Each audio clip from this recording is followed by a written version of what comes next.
Exactly what we said before. All right. We're gonna have one issue handled by 10 o'clock. So we have a first by Karen and a second by Bill. And if there's no further discussion, I will take roll. Thank you, Mr. Mayor. Daniels? Aye. Bollinger? Aye. Neely? Aye. Maury? Aye. And motion passes. Okay, thank you so much. Good luck to you. Go. Thank you for your time. Absolutely. All right, we'll be in touch. All right. Bill, give you a call. Thank you very much. Yeah, really appreciate it. Yeah, thank you, Robert. All right. We'll go on to, is there any citizens' comments not on the agenda? We have two citizens out. They've been pretty regular, except I missed you for a while there. Anyway, presentations. We've done that, and general business. Our goals update. Okay, so this is, again, with the short house. Is this something that we want to put over to next month again? Well, we might just, she's asking if we could put this out. However, is there anything, has the goal setting session already occurred, or is that still coming up? The commission goal setting is scheduled for February 1st and 2nd. So is there a reason that we want to do this before that goal setting session? I don't think so. I'm asking I think all the goals that were identified are complementary to, I think, many of the discussion points that the commission will be discussing at the first and second meeting. You think it's okay to hold this over? It would be fine to hold it over, or you Do I hear a motion to that effect? I move that this be postponed till our next meeting. Second. Roll call, please. Daniels? Aye. Bollinger? Aye. Neely? Aye. Maury? Aye. Motion passes. Okay, charter park discussion. So today we have a discussion of charter parks. As you're aware, we've had a continuing conversation over the last few months, bringing our generally recognized parks, and then recognizing them officially as charter parks in our system to offer additional protections. I'm going to bring up a short slideshow giving an overview of where we're at. And then we have two parks for consideration today, and I will be asking for a recommendation to move forward to the City Commission for adoption as a charter park by ordinance. Can I make an inquiry? Yes. There are already parks listed in the charter. Correct. Are we reviewing them all? That is, are they all going back through this process, or the ones that simply were not on the charter? Just the ones that were not originally on the charter. That's what I understood. Yeah. Okay.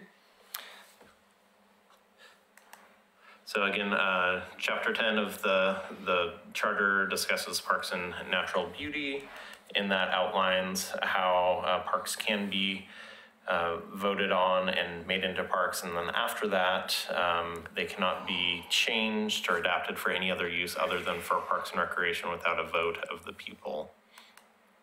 Current parks listed in the charter are those included there. As we've gone through the process, there is a process for adding additional parks to have those similar protections. They can be adopted by ordinance, which is how we are choosing to formally recognize parks as parks in our system and have those same protections as charter parks. Can we go back one? I wanted to see the ones that were in the charter again. Yes. Real quickly. So these were the original parks in the charter. I believe it was in 72 when the charter was updated to include these parks. I'm going to make a query on one of them here. The McLaughlin House is now is the national park. The city granted an easement. Does that affect the charter designation whatsoever? I'm asking the director, please. Not. It does not. Okay, thank you. So we have recognized a couple of other parks as parks by ordinance in 2003. Both Abernathy Creek Park and John Storm Park were recognized as parks by ordinance. In September of 2018, this group made recommendations for the other parks listed. We have 10 parks there that moved forward to the City Commission and were adopted in a second reading as a park by ordinance of the City Commission in September of 2018.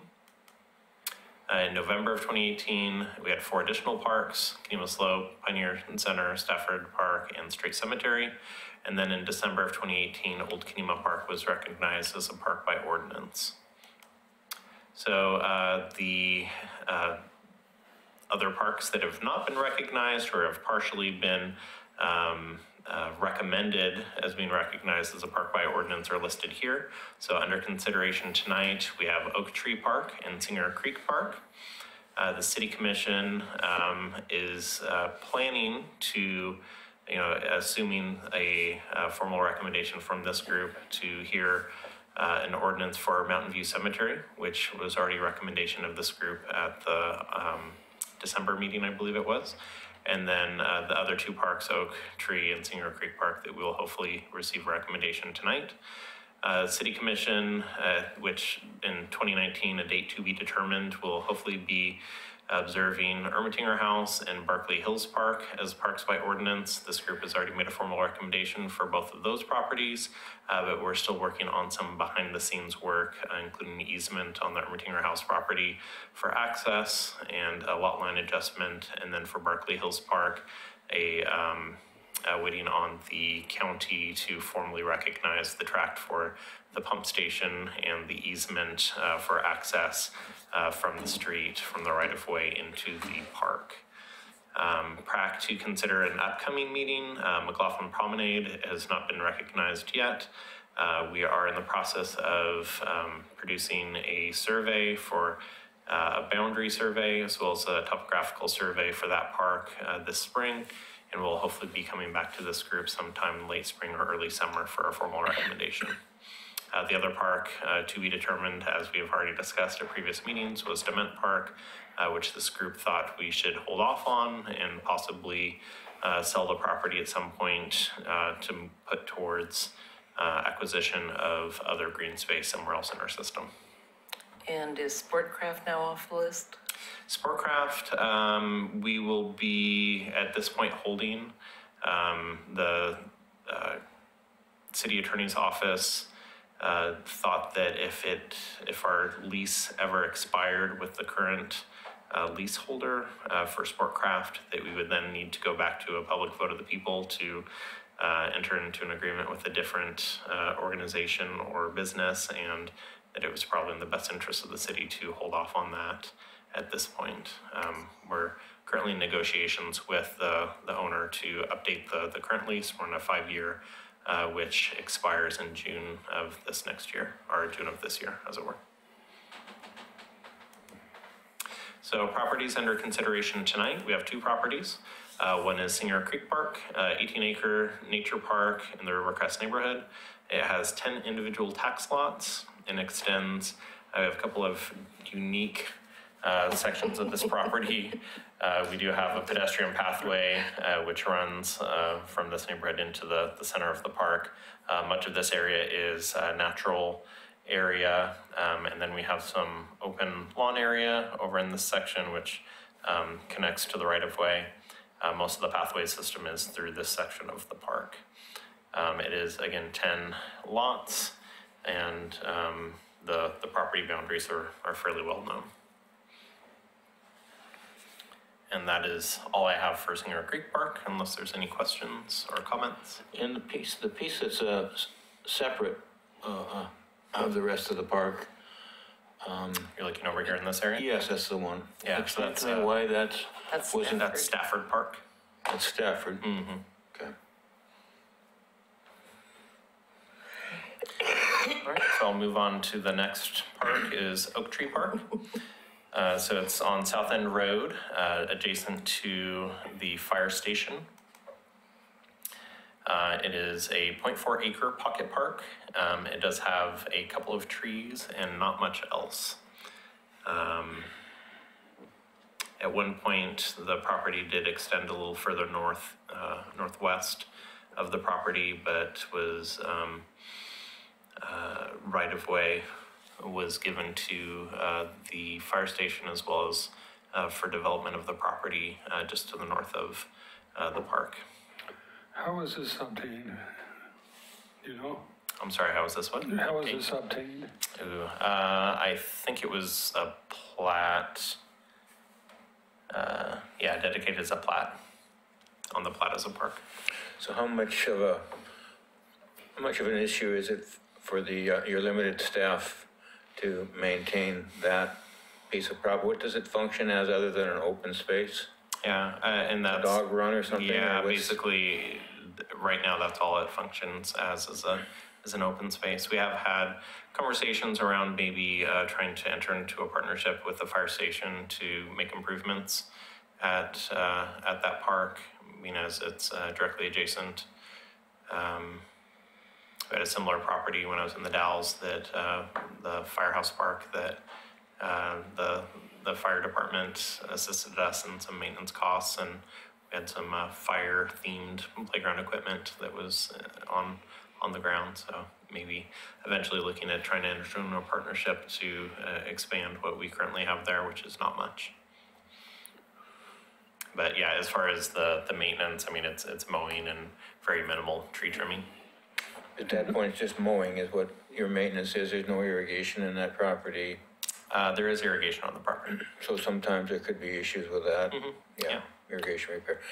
So is there I just want to ask the rest of the group, but if we're trying to, I don't understand necessarily just because we own it that we keep it as a park on inventory if it can be used within the community, some private purchase. This one I'd like to discuss longer.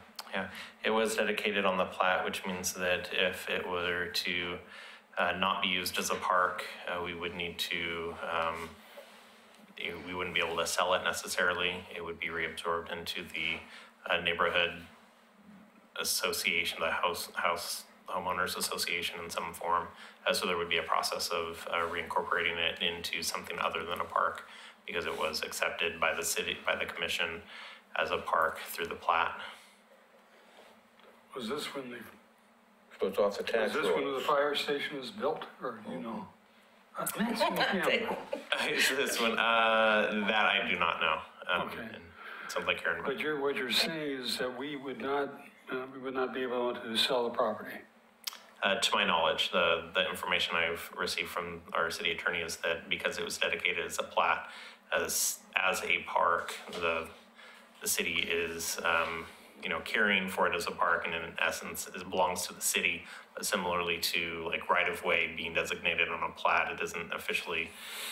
The city can't sell it off in the same way that we could sell off property that we purchased outright or were gifted in some other form.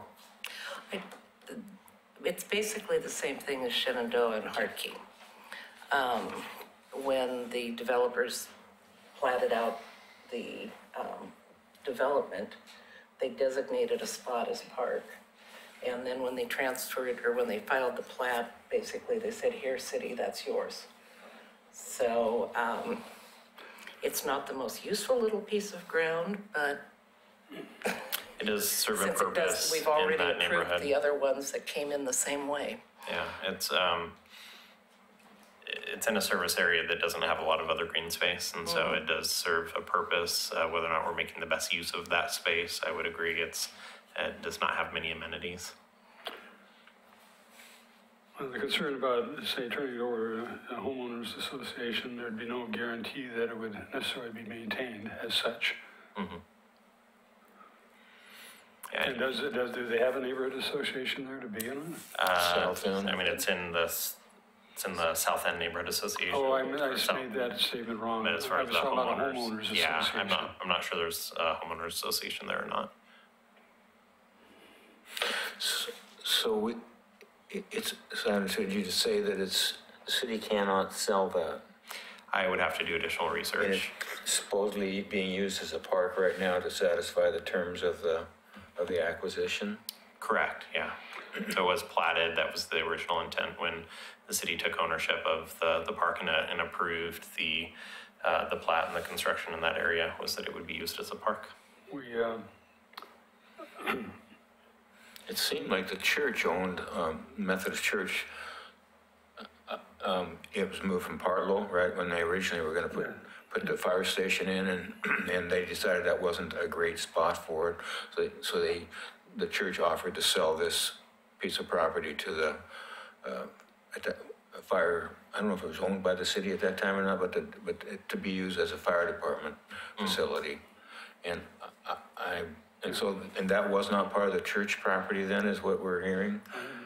I think in fact it was. I did too. Yeah, that's my recollection. Could have been, I know that the development just north of that, a requirement of the development was that they had right of way from that street, which actually shrunk down the size of Oak Tree Park in order to accommodate that additional right of way.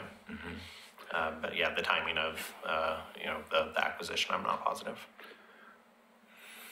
Well, I notice we're going to have a member of the public who want to speak to this, but before that happens,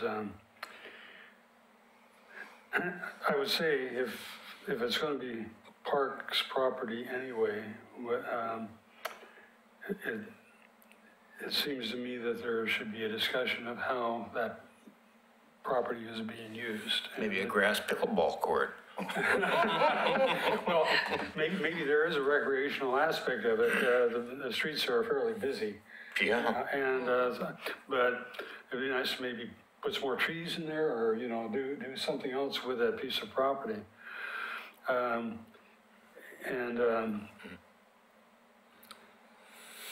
Putting it. I mean, if it's essentially going to belong to the city anyway, I guess it might as well be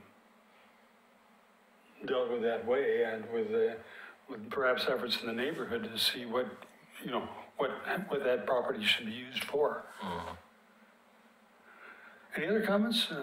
Otherwise, I think we have We do have one public comment. Have some public input. Go ahead. So we have Tom O'Brien.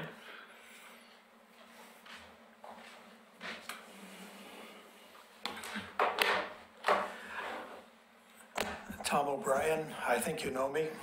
I may live here in the city. I've wondered for years why that has not been utilized as a park, since it is a park. And it seems to me that the perfect place for something such as horseshoe pits would be there. You've got massive amount of parking around the area. You're going to be doubling the population with the South End concept plan. The park really cannot be used for much other than lawn bowling or something like horseshoe pits.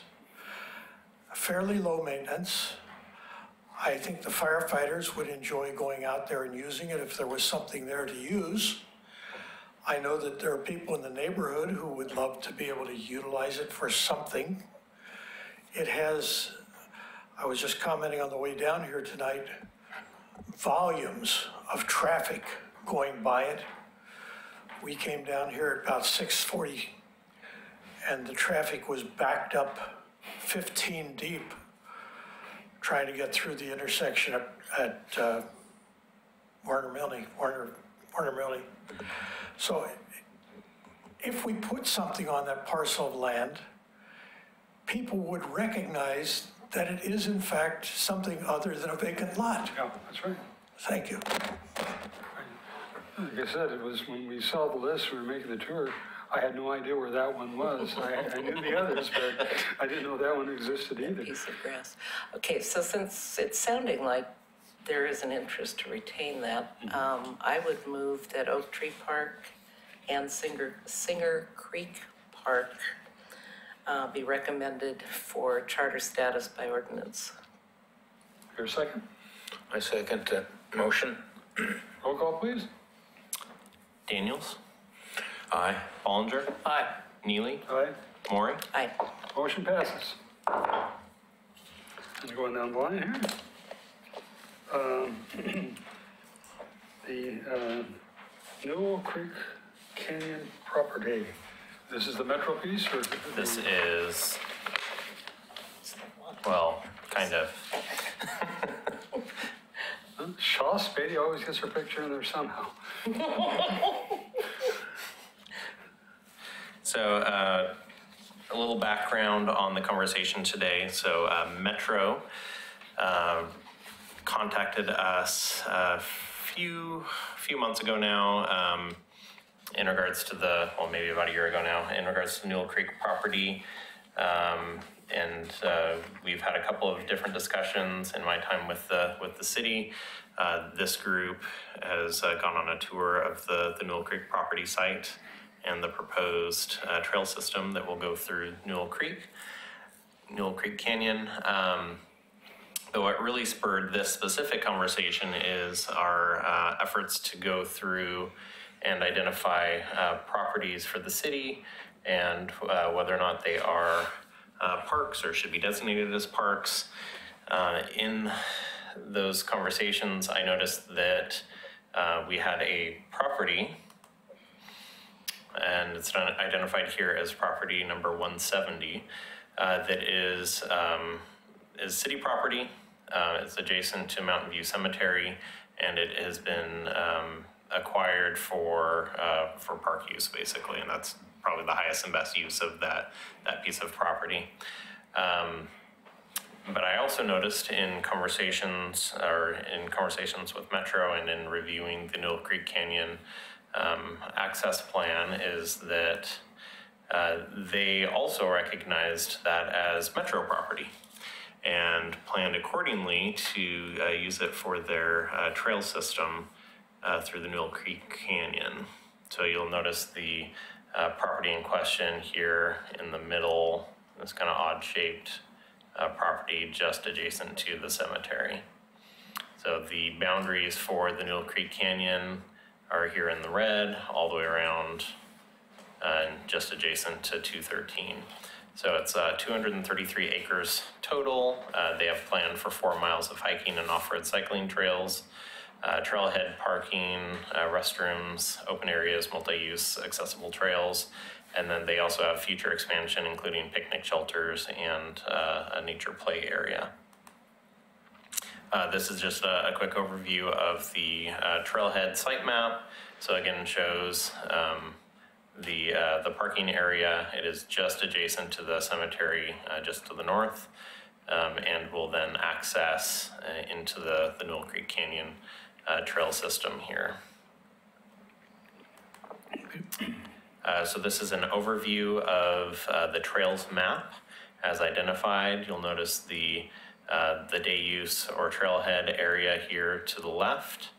And then we have a system of trails, both multi-use, off-road bikes, and hiking trails that connect both internally as well as my very bad attempt to do an overlay of the approximate location of the property in question. So you will notice that the trail system does run through property number 170 and connects to this neighborhood just to the north of the Newell Creek Canyon site. So we're in a little bit of a predicament as we have done Metro has done a very thorough public engagement process on this trail system. They were under the assumption that the property was Metro's property, and at this point, probably the highest and best use would be for them to continue to operate and maintain that property in some capacity. Metro is requesting an option. They're requesting option A, that the city transfers the property to Metro so that so Metro can use it for the Newell Creek Canyon property and trail system. The other option would be for the city to retain ownership of the property and then enter into an IGA, intergovernmental agreement for Metro to maintain and operate the city-owned property for park purposes. We don't need to necessarily come to a decision tonight, and I understand that we have a smaller group, and this is the first time we've discussed this property, and I'm sure it's something that we want to think about before we make a formal recommendation to the City Commission. But I wanted to, again, bring this forward, have an open discussion, and then at some point in the near future, probably make a recommendation to either enter into an agreement with them and we maintain ownership, or to outright transfer the property to Metro for them to own and maintain. So to clarify something, that was platted as Gales Park with no park in it. It was intended to be all houses. When that property came into city ownership, was there a specification that that be for park purposes? Yes, it was specified for park use, and it was in lieu of SDCs at the time. Ah, that's how it came over. Yeah. So this was part of the, either New Ridge or New Crest, I forget which is which, but part of their dedication when they built? Correct. Okay. Yep. So Metro is obviously involved in this discussion, and do you have a feeling which their preference is, as you heard? Their preference is for a transfer for them to have ownership of the property. And what is the downside to the city to do that? Is there a downside that you see it as? There's, I guess there's more certainty for us to maintain the property to then, if we ever were to want to do something with it 50 years from now, 100 years from now. But it's, Metro would use it for park use. I think that's probably the highest and best use of that property. It's already been master planned and gone through, again, a public engagement process that's very thoroughly looked at how to utilize that property. Metro is very well positioned to be able to care for the space. It would also alleviate park staff from having to maintain the space. If we were to enter into an agreement with them, that would be part of the conversation, and part of the IGA would be for them to maintain it and us to maintain ownership. So in theory, there wouldn't be any additional cost for us, even if we moved in that direction for us to continue to own the property. I think it's, the only benefit would be certainty of we get to decide what to use that property for in the long term. But Metro is positioned, and that's their goal, is the same goal, I think, is to have it to be used as recreational purposes. So when they mentioned transfer the property, did they talk about a price as well? I do not believe the intent would be for a price to be included in that transfer. So I figured that was the answer, but I had to ask. So how long, if we enter into an IGA, typically how long do those last? Without adding, just the original agreement. Yeah, we have, I think we have a similar property in Kenema, and I believe it's an easement overlay for the property, and so in theory, it's in perpetuity of the property. That we could enter into depending on the wish of the commission and the recommendation of this group, into a 50-year or 20-year, whatever. Metro has been an excellent partner to the city. The Lyman Falls project, they have been the lead entity, and it's not their property. Of course, we got an easement for it. But they've been a great partner with the city in many respects, both in terms of trails and actually dedicating part of, I guess, or at least allowing part of Children's Park to extend into their Metro property. I don't know of any other use we would have for the property other than the kind of use that Metro has. We can't build on it. The steep slopes, our ordinances preclude us doing anything with the property. From my standpoint, I would favor the first option, that would be transferred. Yes, maybe they don't pay for it, but they've made tremendous investments in our area. They've been a great partner. The IGA works well by the children's park, so do we want to vote on this tonight, or do we want more bodies here? Well, that's up to the commission. They can move to postpone it. Or the committee, advisory committee. Okay, then I would move that we go with option 2 and enter into an IGA with Metro for maintenance. I'm confused on that, because does that an option for maintenance, but are they going to build a trail in there? Phil's option 2 on the presentation. No, I That we retain ownership and enter into an IGA for Metro to maintain and operate city-owned properties for park purposes. There, that's my motion. The query I have here is, that there's nothing explicit in this statement that they can build a trail on it. Yeah, so I can, at the next meeting, I can bring back additional information if you really want to consider the option B. We have a current IGA with them for Kenema Slope Park, which is an easement, and then we have an IGA for Kenema Children's Park as well with them. So I can bring forward some language that might show kind of the differences and what that might look like. But yeah, I think at this point, the city and the staff's perspective is that transfer of property to Metro, we could go either way. And honestly, I don't think it makes a big difference either way, as the intent of the end use for the average citizen using the property would maintain the same.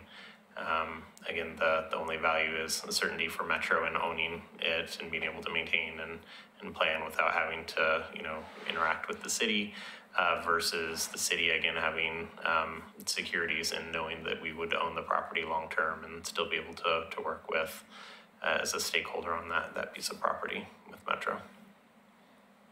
And also, if we retain ownership under option B and they're willing to get into another IGA with us, that could always change. We could, at some point in time, Metro says this isn't working the way we would like it to work.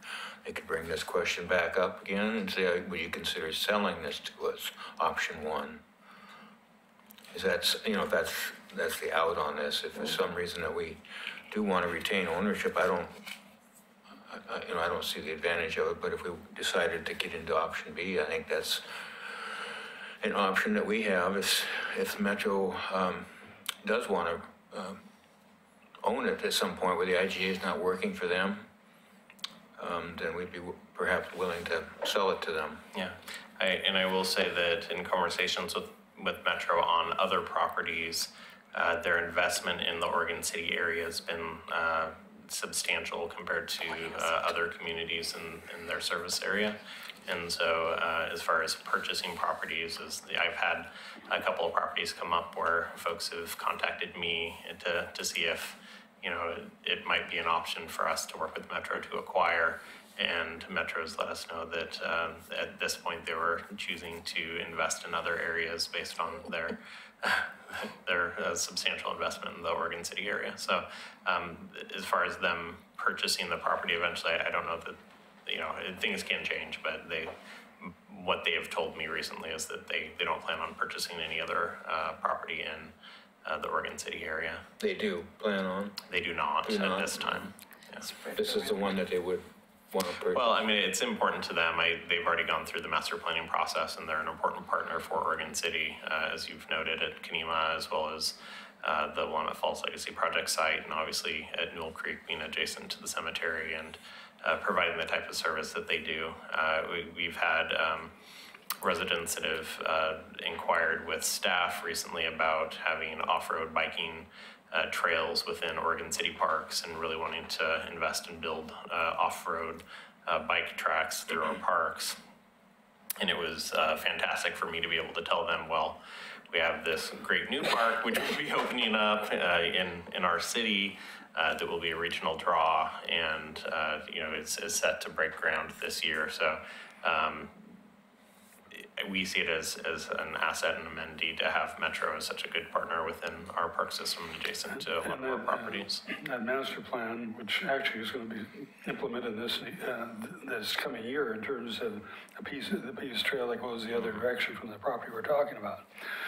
It was a great public process, and a lot of input, and they took that input into consideration. And one of the reasons that there are some dedicated bike trails going into there was that public input. And if a motion, I will tell you that if a motion comes up to enter into an IGA, I probably will vote against it. I prefer to show that we respect that tremendous partnership we've had and to transfer the property. But we don't have a motion yet. Okay, so If basically. I may, we have to have a unanimous vote tonight for anything, since there's only 4 of us, is that Right. correct? And based on the motion currently on the table, I can promise you we're not going to get a unanimous vote on this. So that being You said, can what? we're not going to get a unanimous vote on the motion that's on the table currently, which we have to finish. But There's no second. right, that's what I'm saying, we have to finish. So my point is, I love what Metro does. I think they've done a great job, I agree, great partner for Oregon City, they've done a great job, I mean, clearly they do a great job with parks, it's what they do, it's what they know how to do. So I think it's a great partnership. They also have given us 2 options to consider, which tells me they may have a preference, but they're equally agreeable on both of these. And I'll tell you just the option that they prefer is the transfer of property. no, that's what I say. I'm sure they have a Yeah. preference. I am against transferring the property to Metro for a couple of reasons. It's Oregon City's property. It's our park. It's our area. And I think it goes a long way with the citizens of Oregon City when they don't see us giving away property and we're not giving away parks. There's good reason, there could be good reason in this case to do that. However, try telling every single citizen that story and getting an acceptable reaction. I also think it does a lot of good to be able to say it's our park. Even though we're not maintaining it, we're not, if we do the IGA, we're not operating it, but it is Oregon City's park because it's our property. We could craft that IGA to include possibly, if they're agreeable, to retain the right to name that park, which we can then name it something that makes sense for our Oregon City community. Further maintaining our community feel that we want to have and not have it be something separate then from the rest of our network. So for a lot of those reasons, I would be more in favor of retaining ownership, but certainly entering into an IGA. They're great partners, and I'd rather have them as a partner than just give it to them. And there's a good reason to have them as a partner and not just say, here you go do what you want to do, and we'll go do what we want to do. Okay, so I think at this point, it sounds like it's best to pick it up next meeting. Well, but you have a motion on the table. We have to finish that motion. There is no second. Okay, so you're withdrawing your motion? I don't have to, there's no second. Did we call for a It does second? for lack of second. Did we call for a second? I'll call for a second. Okay. I'll second No, Karen's, don't do that. Karen's motion. I think we should vote on that motion. Okay. You want to restate that motion one more time for us? I have to read it off the board. I move that the city retain ownership, enter into an IGA for Metro to maintain and operate city-owned property for park purposes. Roll call. Okay. So roll call, Daniels,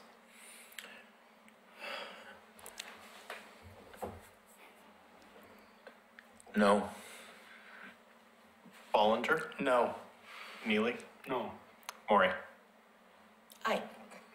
Okay, if somebody wants to bring forward the motion at the next meeting, they may do so. Again. Okay, More people, I think that's advisable. yep, Yeah, I do too. all right. Motion passes, fails, excuse me. I'm not used to that. Okay, the update on the Willamette Falls Legacy Project. So at this point, no groundbreaking information to really share. We have, again, the RFP process for design work has closed, and we are in negotiations with the selected firm, and hopefully we'll be announcing shortly intent to move forward with a firm for the design work for phase 1 of the Riverwalk. Groundbreaking for the property is still scheduled for April, on or before April of 2020. Let me ask a question, and people ask me, and I make this statement, No, the process is going forward. Everything dealing with the property ownership has been dealt with. The back taxes have been paid, and so there's nothing in terms of the property owner of the site that keeps us from going forward on this project. Is that true, or am I a liar? That is true. To my knowledge, he is current with his taxes and utility fees. Okay. And I've heard it probably would be about 2023 before the project's finished, or is it shorter than that? I think they're looking at about a 2-year project window, so 2022, 2023, right in there. Any other questions that there's no new information on that we can ask?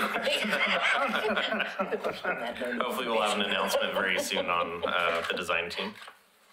And any other news that may come up. Now we're coming up with movies in the park. Great. So in your printouts in front of you, we have the movie in the park voting, which is planned to move forward very shortly. So I believe it's planned to move forward next week. And all of the movies are, I believe, PG or rated G in the selection. So no PG-13 movies this year. They're scheduled for August 2nd, August 9th, August 16th, and August 23rd. The locations have not been announced yet, but we are, similar to last year, planning on rotating the locations to make sure that we're having events in all areas of our city. How did that go? Did we have good attendance at all? Yeah, it went really well. It was very well received. We did receive some feedback on the restrooms at Chapin Park. But that is one of our projects that we're hoping to complete before the summer. So we're hopefully going to replace the restrooms at Chapin between now and then. So if Chapin is one of the park locations. Similarly, we have not done a move in the park at Rivercrest previously, but we're in the thought process of connecting with the neighborhood association and seeing if that's something that they would support in us moving that as one of the locations this year. Okay. I noticed a lot of these are very recent films. Mm-hmm. Some of them are still in the theater. She must have an in with them, Hollywood. Yeah. So yeah, some new films for sure coming out this year that will be very new releases. So question on this, 4 movies per night to vote for. Mm-hmm. How was that decided? Was that a narrowing down of the votes, or are those ones that were just selected by the staff to then put to vote? Yeah, so there's a committee that puts together the list of movies to be then narrowed down by the public for a public vote.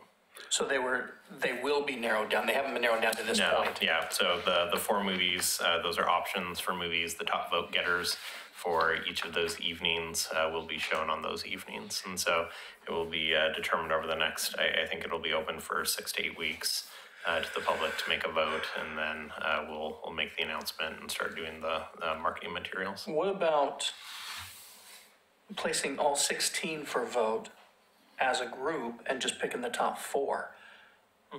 Because you might have, you might have a winner for each of these, but the winner for one might be the 6th choice on the list. Mm-hmm. Just a thought. Yeah. I mean, if they're going to pick them, they're going to look at 16 movie titles. They're going to look at them however you place them by date. Right. And I just think if you pick the top 4, now you're really getting what the community wants to see. Mm-hmm.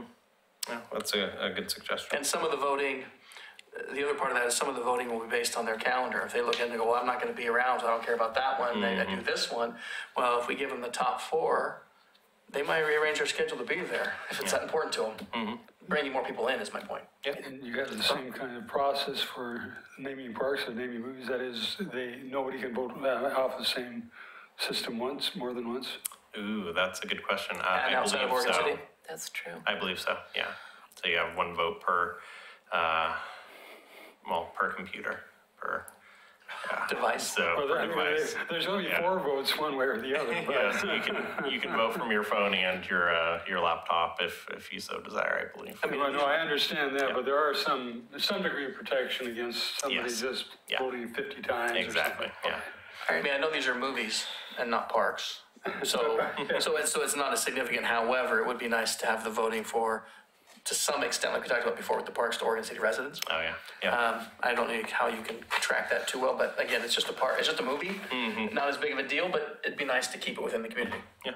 Are there differences in what these cost?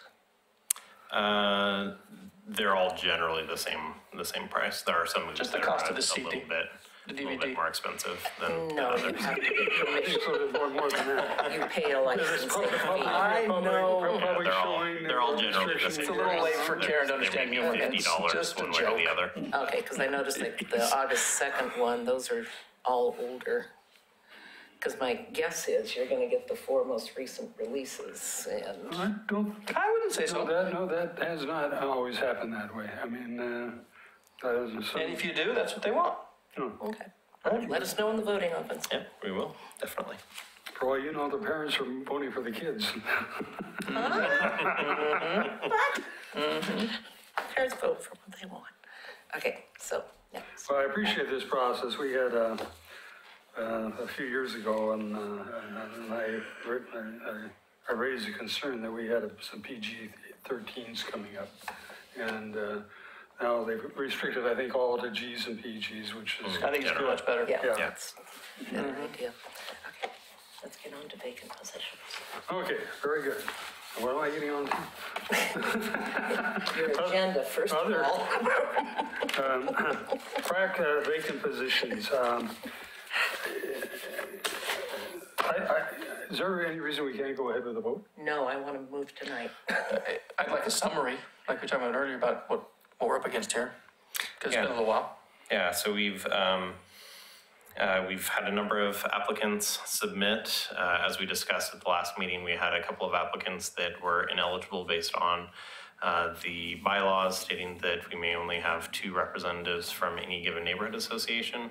I did confer with our city attorney that that interpretation is the city's interpretation, that they have to be from, regardless of being the Pioneer Center rep or a general member on this committee, that only 2 may be represented from any given neighborhood association. So Karen was gracious enough to volunteer to step in as the Pioneer Center rep, talking with Kathy Wiseman, the Pioneer Community Center supervisor, that it is difficult to find folks that are tied in with the Pioneer Community Center to represent the Pioneer Community Center.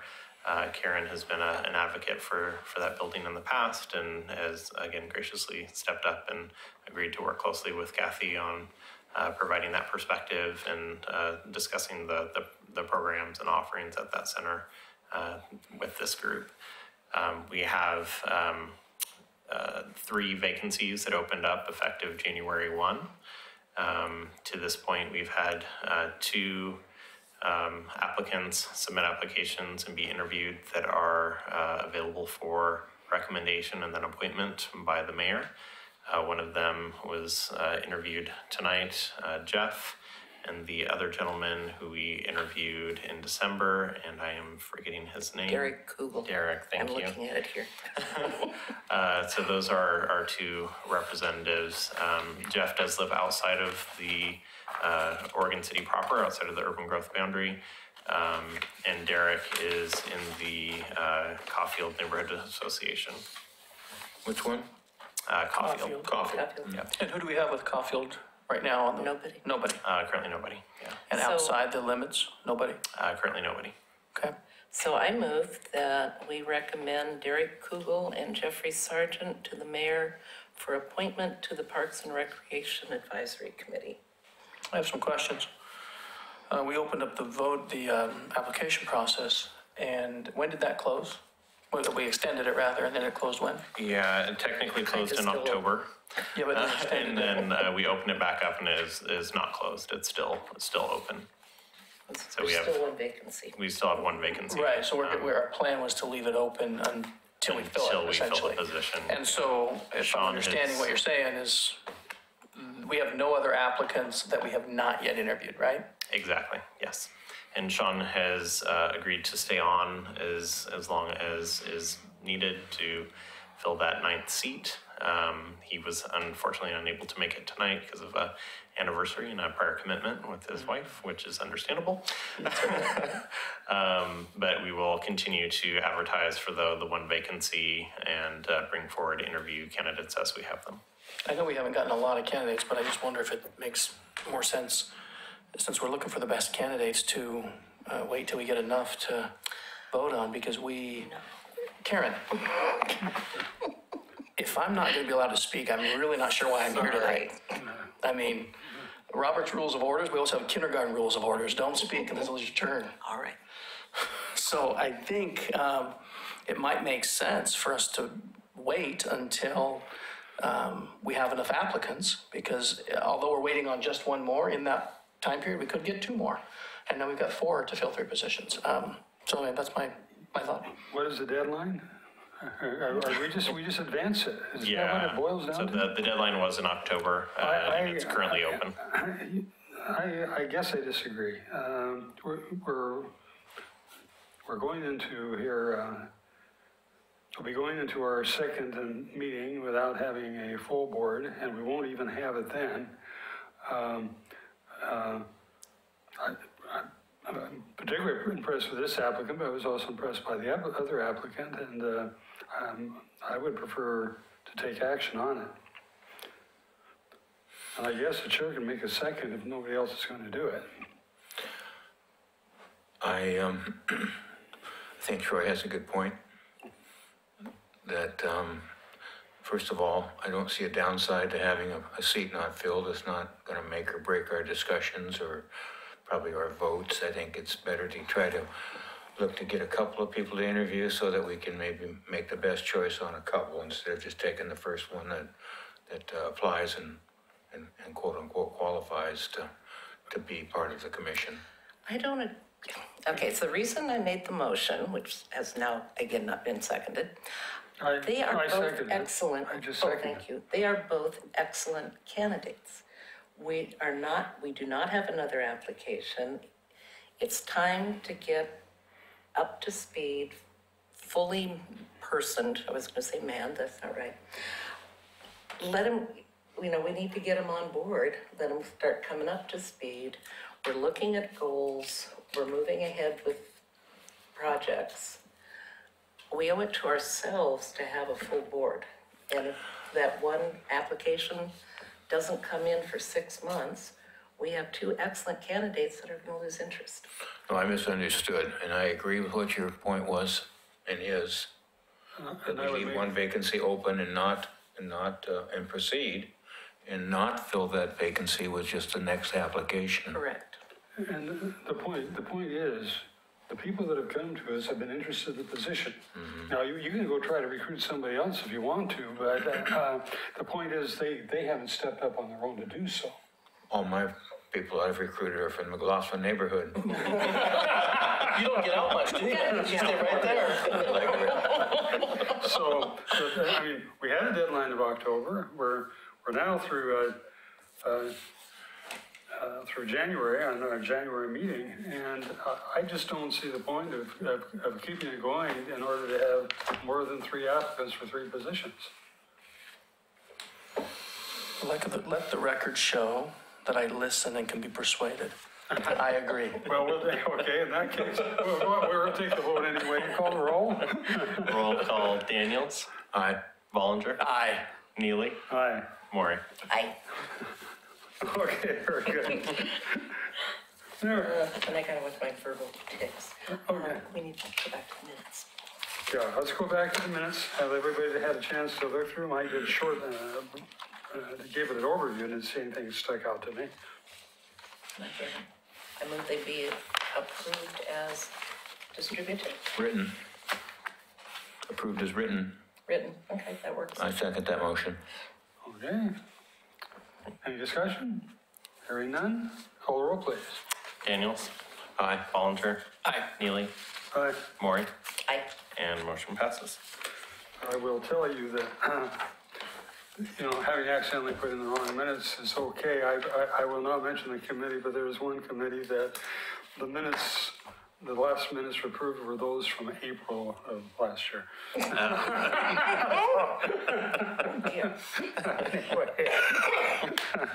And I did have one item to discuss on other general business. Sean, again, was unable to make it tonight, but wanted to discuss the youth representative or teen representative on PrAC. And I did follow up with our city attorney, who stated that we would need to make updates to our bylaws in order to add an additional representative that would serve on the group and have conversations and influence possibly the votes for this group. And so we can update the bylaws if that's the wish of this group. We can look at, I can put together some language and come back to the next meeting with suggested details for updates, or if you have recommendations, I can probably send them out as an email and get feedback before the next meeting so that we can try to speed up the process a little bit.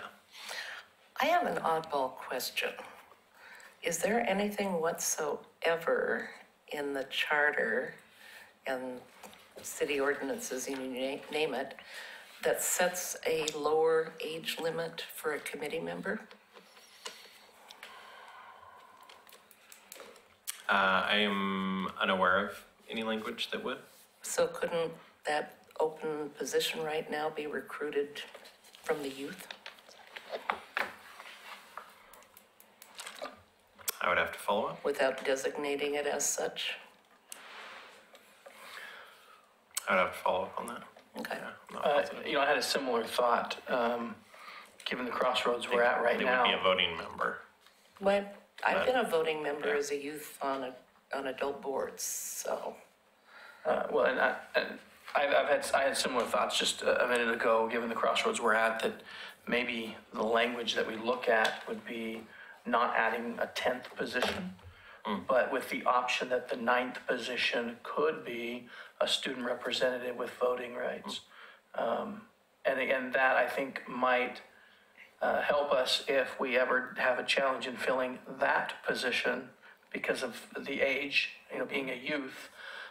It would then allow us, without changing the bylaws, to make that an adult position if we needed to. Maybe we could word it something where it's preference. The flex position. Preference to the student position. So it doesn't give us the choice of just making them one of the candidates that we pick or the applicants, but rather that would be the preference. And then if that's not available, nobody applies, nobody wants it, then as a second choice, we can go to another adult member. Maybe make them an at-large member that doesn't have, it's not part of a neighborhood association or something. The outside the limits kind of a thing. Anyway, just a thought. Give us some flexibility on that, not to change the bylaws again. Yeah. So I'll try to put together some language and send out an email to the group for consideration, and you can respond back, and hopefully we'll have some information to share at the next meeting. That's probably under other general business. Is there any other general business? Pioneer Center is not a standing report. Is that part of member reports? Yes. Okay. And now, member reports. Speaking of which. Bill? I have none, other than I did attend the Oregon City Parks Foundation meeting last night. In fact, Phil was in attendance as well. And they're going through their goals for the coming year. And it was a nice group participation with some good ideas for what their mission statement is about. Jerry Herman came and presented a nice piece of information, and he's willing to help bring in the different kinds of people that are necessary, perhaps should I say, that have either contacts or certainly willingness to help raise money for that foundation, get people out to support it. Great. Great. I have nothing. cool. Do you? Yeah, you have anything to report? Yes. I'm waiting. Okay, in your handouts, there's an extra handout.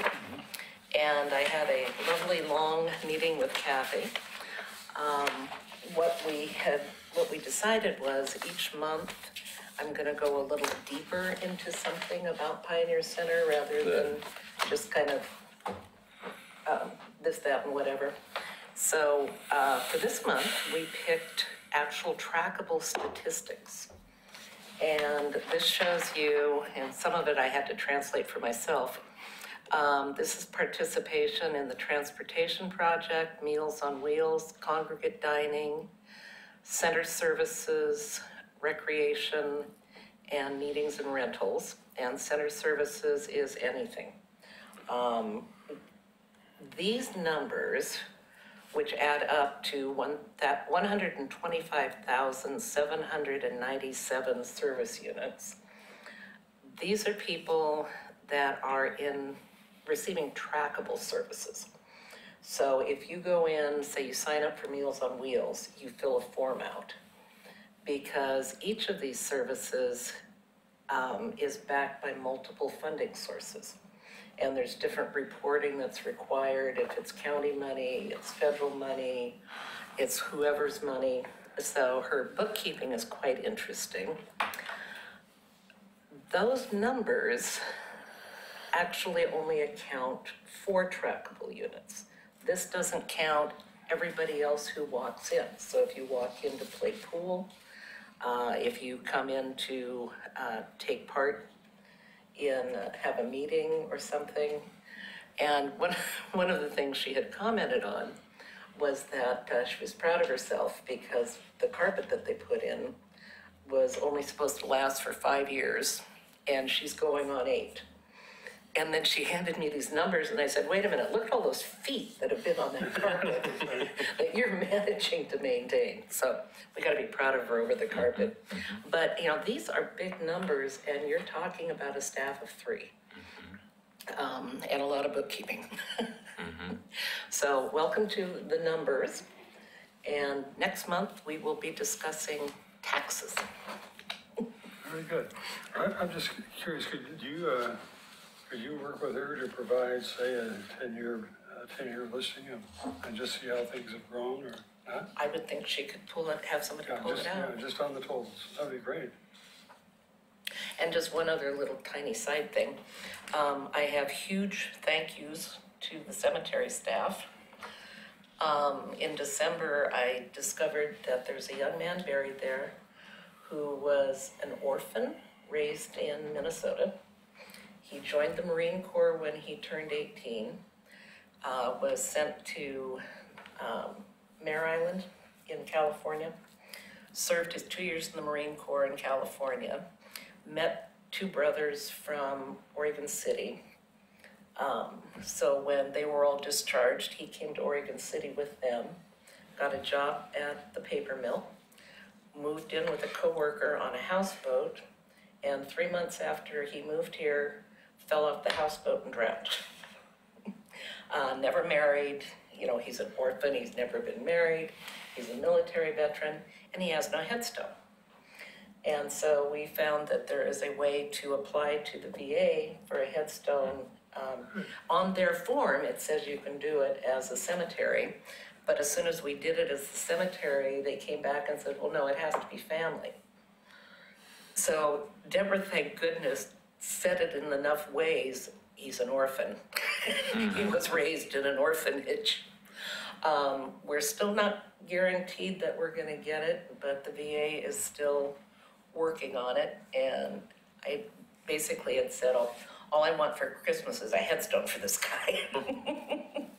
So she is trying to grant my Christmas wish, and it's taking a little more effort than I thought it was going to take, but she's right on top of it. That's great. Great that you're able to do that. I hope you're successful. That's wonderful. I'm going to be talking to Phil about the process that we've used in terms of naming parks.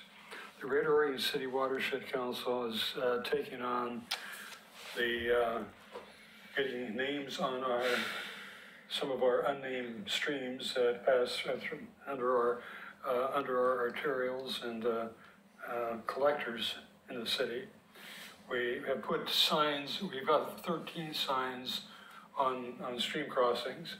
If they're named, they have the name. If they're not, if they don't have the formal name recognized, a recognized formal name, we refer to it as a stream crossing. We're going to have probably 6 of those unnamed streams, and we're going to try to go through a process of getting them named. Turns out it's not that arduous of a process. We've talked to a couple members of a board that actually recommends names to the state, and they told us basically what the process is. We've got a lot of streams that have names, but they're not formal ones. Icicle Creek is not a formal name, for example. Red Soils Creek is not a formal name. They are not formally named creeks. And so we're going through a process. We'd like to make it as a public process as we can. We found some of the restrictions.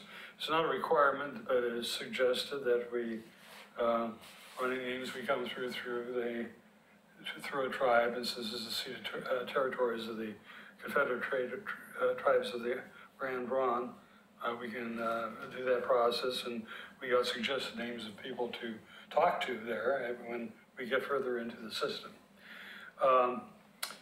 And so we're shooting to get the 6 unnamed streams named. There's a lot more streams than that. We're just looking at the ones that are visible from an arterial or a collector. There's several that are piped through that area. I've learned a lot in that process, the tracing back the streams. We mentioned Singer Park. Excuse me, no. Gaffney, Taranis Woods or Singer Creek Park? No. Filbert Run? On the one off of Gaffney Lane, Hillendale. Yeah, Hillendale Park.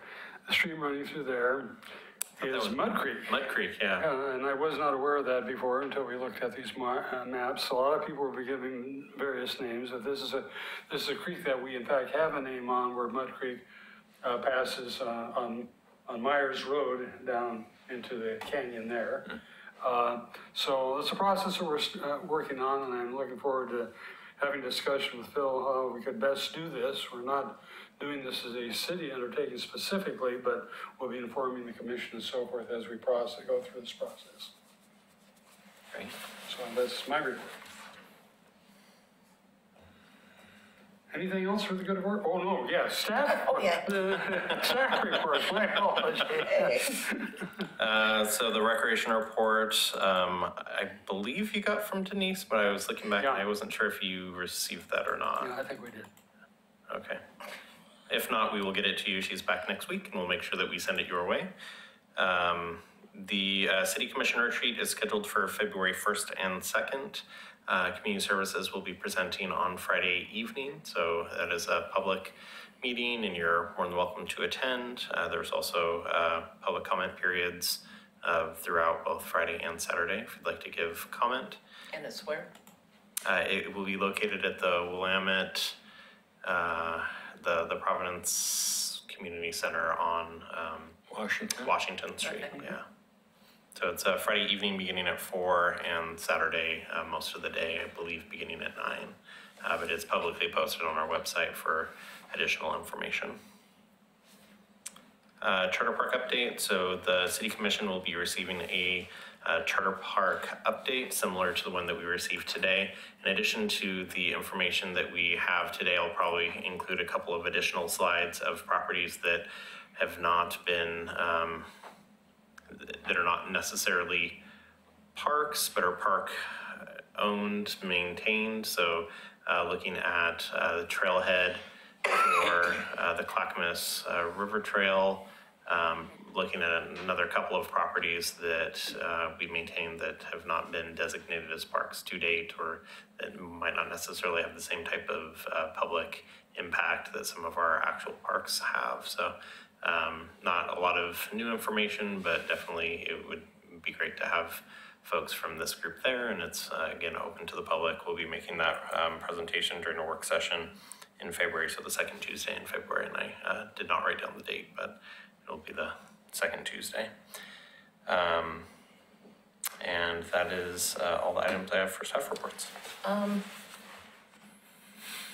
It might be interesting to send everybody the ordinances. If they haven't seen them, Barbara's doing a wonderful job on writing those and researching the different parks. Because it's like, when we vote on them here, we just kind of know where they are, and Yeah. they were on our drive-by, but she's doing a really good job of explaining why it's a park and why it should be a charter park. Okay, yeah, I can forward the ordinance to the group. And I already have them, so. Okay. Future agenda items. I've got one for maybe discussion. We've gone through the park naming there, Tyrone Park, and we had one name that was there that was also a veteran of World War I, died in France. And I was thinking, since we're going to be, if he could get some kind of recognition, and I was thinking maybe that park, we're going to, I presume, be working on that wetland area. And whether we would want to perhaps give that kind of recognition. He's a descendant of the Caulfield family. The Caulfield, I was looking at maps of the donation land claims. It's not located there, but it's very, very close to there where the Caulfield donation land claim is. But to give that kind of recognition to a World War I veteran, and perhaps just a simple naming of a wetland, if we could have that as a future discussion item. Yeah, because I've got some ideas for him too. Okay.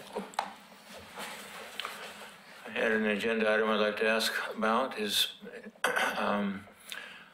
since we're going to be approached by the community in different parks about pathway lighting.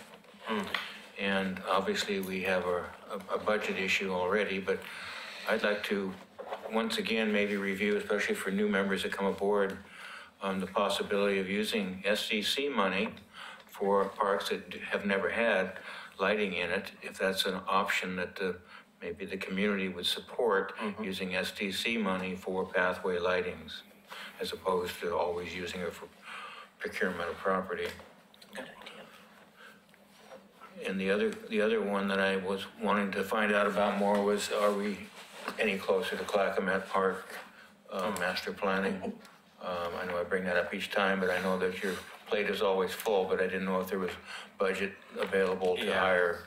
It was my intent to have it out this last week, and that did not happen. But I'm within the next week or so, I'm very, very hopeful that it will get out. And so originally we were planning on doing a formal RFP process for the park.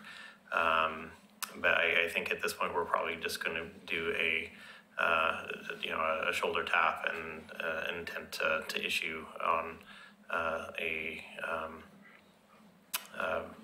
with some professional consulting firms for that. So it's under the threshold where we don't have to do a formal RFP process. So we'll probably get that information out very shortly. And then I'm envisioning at the next meeting, I'll be able to come with some additional information. Sounds like one of our new applicants might be very helpful in that particular. Sounds like you will. I'm already tapping him for something. So is there anything else for the good of the order? Hearing none,